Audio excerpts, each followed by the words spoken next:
a warm September evening. I'm late for my friends and colleagues Melissa's dinner party in Wan Chai. She has her parents from the US over and she organized a dinner party for her friends to meet her parents. My husband agreed to stay home with the kids while I partied. In the elevator down from the office, I run into mine and Melissa's big boss, Belinda. This tall, attractive, powerful, and influential woman. She could be quite eccentric sometimes, and if you're on her good side, you made it. Should you get on her bad side, you might as well just quit now. I think I'm on her good side, and I want to keep it that way. Turns out that she's going to Wan Chai as well and offers to share a ride. That is very kind of her, and what an opportunity. I mean, speak about 30-second elevator pitch. Here I get good 20 minutes or so, depending on traffic. So we get in the taxi. What shall I say? Something impressive, something good.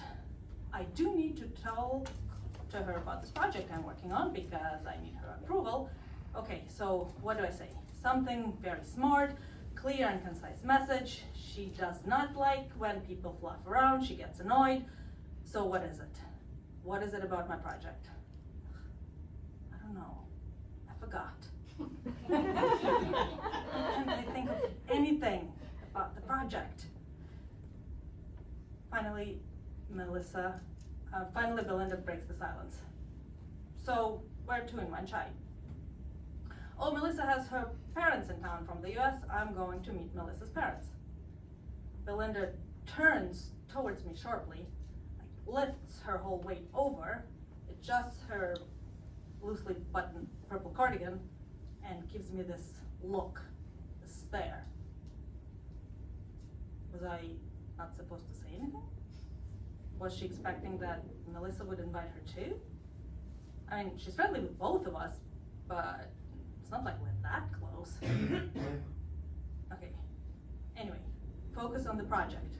Project. Say something, anything about the project. She's still staring at me, silently, not saying a word. The silence is becoming uncomfortable. Finally she goes, oh, I didn't know you and Melissa were like that. And she smiles.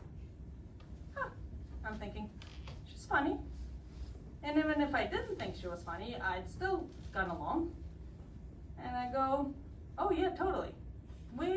Melissa and I, totally like that. Oh.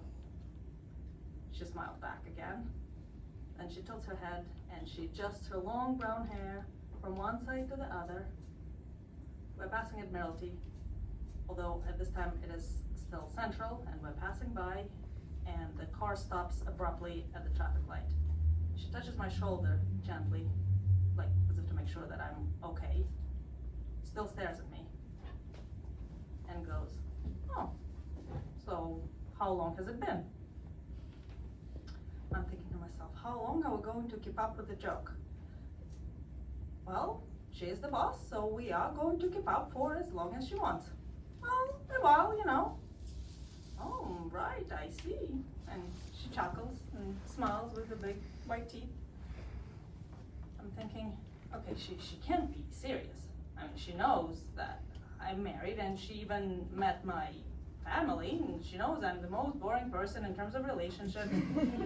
Married to a man with kids, and she actually organized this barbecue the other day, and Melissa and her boyfriend were there, and my family was there. It was a very nice barbecue, by the way, and very kind of her to invite us all.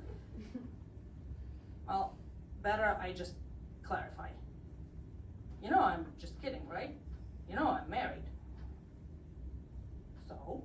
I'm confused.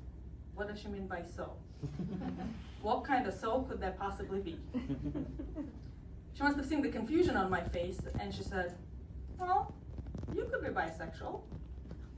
Oh. I'm thinking, oh, right, oh, okay, I haven't thought about it from that angle, but okay, if she says I could be, I'm not gonna argue with her. I suppose I could be, I say. I take a second longer, and then to make sure that we're all clear, I add, I could be, but married. So, she smiles again and shrugs her shoulders. I didn't expect the first so, but I really did not expect the second so. What kind of so could there be? I thought I clarified all kinds of confusion. Well, clearly I didn't. So to make sure I understand, as ridiculous as it might sound, I decided to clarify. So what do you mean, so? You could have a girlfriend. And she tucks her hair once again from one side to the other. Oh, I'm thinking, oh, right, right, okay. Right. At this moment, she is leaning over really, really closely. And I'm thinking to myself, okay, so what's gonna happen here next? And so she leans towards me and in this very quiet and soft voice, like as if she's about to tell me a secret, whispers, you know, lots of people here in Hong Kong have girlfriends on the side. Oh, I'm thinking, right. Oh, right. Right, okay. Oh. Wait, what? Is she coming on to me? Does she have a girlfriend on the side? Does she want me to be her girlfriend on the side? I've seen her being quite forward with men, a few men, but is she interested in me? Should I be flattered? No woman has ever been interested in me like that way. Huh. Wait. Derivatives trading agreement. Yes. That's what I can say about the project. And so, here I am, in the back seat of this taxi, next to this tall, attractive, powerful, and influential woman. And I'm looking at her perfect haircut, with her brown locks framing her face, her high cheekbones, and piercing dark eyes with long lashes and this fierce look. I look at her again, and I'm thinking, what if I just lean in and kiss her? I've never kissed a woman before. What an opportunity. I wonder what would my husband say when I tell him later. I look at her again. I am flattered. And I am curious, but I just don't think I'm bisexual. Or maybe I still am, but it's just she's not my type. You know, first time is meant to be special. I look at her and I say, I'm sure they do. And I turn away, breaking away from her long stare and looking outside. We're passing Admiralty. At this point, I feel like I need an out. So I say, you know what, I think actually the restaurant is closer to Admiralty. I think it must be somewhere around here. So I get out of the taxi and I stand there at the busy intersection trying to get my bearings. Derivatives trading agreement. And I've never even gotten to mention the project.